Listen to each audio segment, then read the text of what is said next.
වුණා.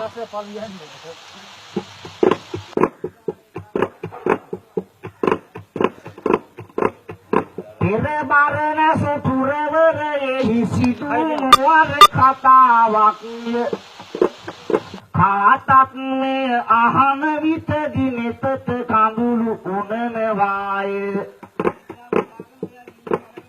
බුදු හිමියන් සිටිය සමයේ මේ වගේ දේ සිදුුනේ.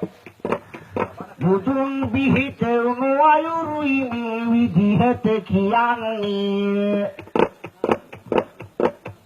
එදා පටාචාරාණම් වූ අහිංසක තරුණියට වුණ කතා පුවත පිළිබඳවයි ඔබට මා දේශනා කරන්නට සූදානම් වන්නේ. තමන්ගේ ආදරණීය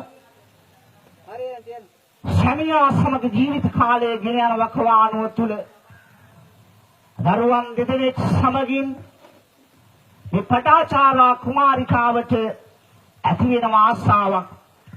ඒ ආසාව තමයි පරණ සුතුරවරේ සිටින මගේ මව්පියෝ බලා ගන්න.